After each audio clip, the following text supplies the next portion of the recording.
Hi guys! So market outlook update tayo sa Sunday ngayon. Today is Easter Sunday. So happy Resurrection Day to everyone. So sabi ko hindi na ako mag-daily vlog di ba? Pero hindi ko kayo matiis. Baka di na naman kayo nagbasa ng mga news. So just to update you guys.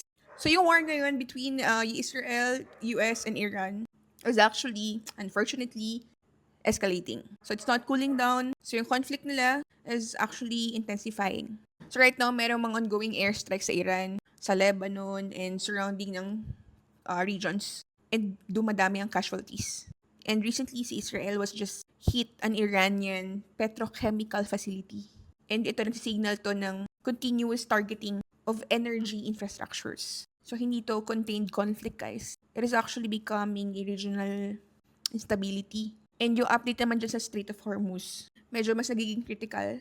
Kasi kahapon, April 14, si US, nagbigay siya ng ultimatum, 48-hour ultimatum, na i-reopen si Strait of Hormuz. Kasi as you all know, ito ruta to na nagbibit-bit at least 20% ng global oil supply. Umayaw si Iran.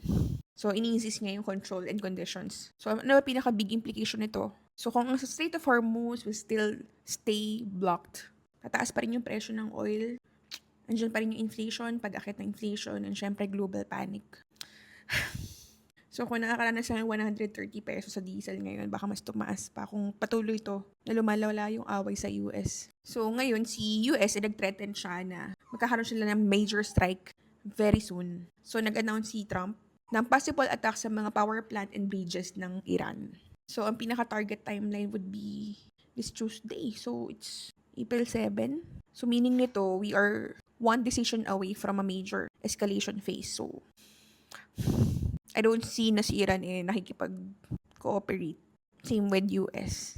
And kasi nagkakaroon din talaga ng mga direct military clash. Kasi nito lang si Iran, meron siya na shutdown na US fighter jet. Pero si US, na-rescue niya naman yung pilot inside dun sa Iran.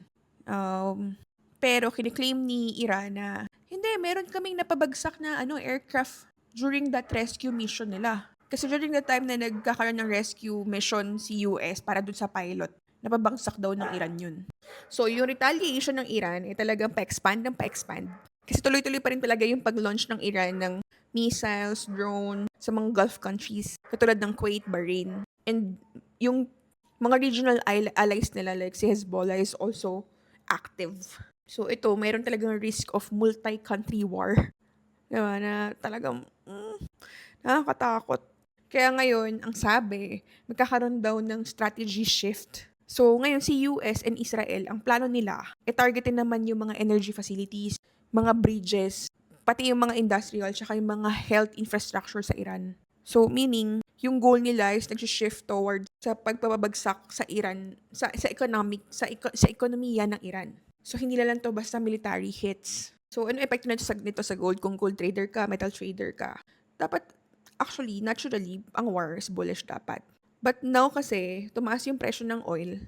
Merong fear for inflation and si central bank is hawkish, meaning walang plano na magbagsak ng interest rate, possible taasan pa nga. So yung pressure is nasa gold talaga. That is why si gold ay bumabagsak. So si oil ang talagang bullish bias. Si US dollar volatile kasi yes, safe haven asset siya pero yung inflation pressure sa US. So yung situation ngayon medyo high risk, fast changing siya. That's why, mga key triggers na kailangan natin pag-focusan and panoorin and tingnan na buti is yung reopening ng Hormuz, kung mag-open ba siya or not, yung strike ng US this week, this coming Tuesday, and yung retaliation ng Iran. So that's for our fundamental analysis. We are still not seeing any clear direction for gold fundamentally, so we still have to wait until magkaroon talaga ng definite update for the news na nangyari ngayon with the war. Pero as of right now, fundamentally speaking, bearish pa rin. But let's see that technical kasi syempre based din tayo sa price movements, sa price action, sa candlesticks. So ngayon dito tayo sa gold and as you can see, tayo sa daily time frame. Daily time frame natin is makakita tayo dito ng sideways. Bakit siya sideways? Kasi hindi siya pa na siya nagka-create ng higher highs and higher lows sa area na to. So, ito yung pinaka-recent natin, which is nasa sideways siya. However, if you will be looking at the macro view, which is this one, makikita natin talaga na bullish pa rin talaga si gold. Bullish structure pa rin talaga siya. And kung titignan natin yung EMA, which is, ayan, moving average 200.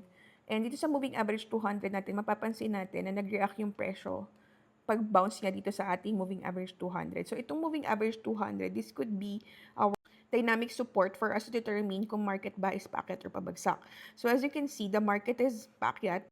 Nasa taas siya ng moving average 200. This is the average price of 200 candlesticks, by the way, guys. And since nag-react yung market dyan, papansin nyo yan, pagbagsak niya dito, nag-react siya, umakit siya. This bullish power, naging rejection niya dito sa 200, this gives us an idea na possible magkaroon ng bullish continuation. That is for our technical. However, kailan ka papasok dyan? Kailan ka pwede mag-entry dyan? Pwede ka bumaba ng time frame. Let's look at the 4-hour time frame. And here's a 4-hour time frame. Mapapansin mo, yung presyo is nasa ilalim nitong moving average 200. So meaning, kapag nasa ilalim yung presyo nitong moving average 200, dito sa lower time frame, ibig sabihin, pababa siya. Possible na magtuloy-tuloy bumagsak siya dito sa ating 4-hour time frame. Ngayon, what you have to wait for you to finally decide na mag-buy ka na because meron kang confluence sa daily time frame is basagin niya itong 200. So, pag itong structure na to, ibinuo niya ng higher highs and higher lows, then possible na ito na yung maging structure natin for the bullish. So, ngayon, makikita mo meron siyang higher high, higher low, higher high, higher low. So, kapag ito, gumawa ng another higher high and higher low, then possible na pwede tayong mag-entry dito pagbasag niya dito sa 200. Itong moving average 200 sa 4-hour time frame. So, this could be our confluence kapag ito ay nabasag niya. So, sa SMC, break of structure din yan. Yun kung makikiayon sa atin yung fundamentals natin. Kasi based on sa fundamentals natin, bearish pa rin talaga si gold because of the war. However, because of this technical, meron tayong hope na possible umakit siya because of this rejection. Nagkaroon lang siya ng rejection sa MA 200 na to kasi maraming nakatingin dito sa area na to. This is a psychological level, guys Maraming traders na nakatingin dito. That is why nagkaroon talaga ng reaction niya. So, itong technical na to is 4-hour time frame, daily and 4-hour time frame. So, this applies to mga swing traders. Kung scalper ka or intraday ka, you have to look at your own time frame. Tingnan mo yung 1-hour time frame, pababa. Kaya papansin mo, meron divergence. When we say divergence, sa fundamental analysis natin, ipabagsak siya, bearish siya, pero sa technical natin is bullish siya. So, kailangan natin mag-antay ng mga additional confirmation, additional confluences before we enter. So, this is more of like a waiting game, and patience is the key. So, that's it. That's for our market outlook. And good luck sa mga trades nyo next week. And since holiday din nung Friday, so walang NFP. So, di ba normally first Friday of the month ang NFP. So, since holiday no Friday, walang NFP.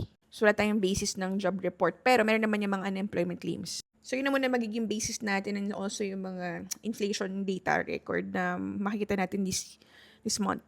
So, yun lang guys. Again, happy Resurrection Day. Let us all consider the skill of trading as a blessing. Niniwala ko na itong skill na to will definitely change many situations, change many lives, and wag niyo tigilan. Just be very persistent in learning. And wag niyo sukuan, it's not gonna be easy, yes, pero wala namang madali na worth it, diba? So yun lang guys. Have a great week ahead.